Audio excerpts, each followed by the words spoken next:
खराबी है जो खौज बातिल में पड़े खेल रहे हैं। जिस दिन उनको आतिश जहन्नम की तरफ धकेल धकेल कर ले जाएंगे, यही वो जहन्नम है जिसको तुम झूठ समझते थे। तो क्या ये जादू है या तुमको नजर ही नहीं आता? इसमें दाखिल हो जाओ और सब्र करो या न करो तुम्हारे लिए यकसा है।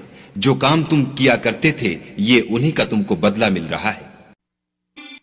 जो परहेजगार हैं वो बागों और नेमतों में होंगे। जो कुछ उनके परवरदिगार ने उनको बख्शा उसकी वजह से खुशहाल, और उनके परवरदिगार ने उनको दोजख के अजाब से बचा लिया। अपने आमाल के सिले में मजे से खाओ और पियो। तख्तों पर जो बराबर बराबर बिछे हुए हैं, तकिया लगाए हुए, और बड़ी बड़ी आंखों वाली हूरों को हम उनका रफीक बना देंगे। और जो लोग ईमान लाए और उनकी औलाद भी राह ईमान में उनके पीछे चली, हम उनकी औलाद को भी उनके दर्जे तक पहुंचा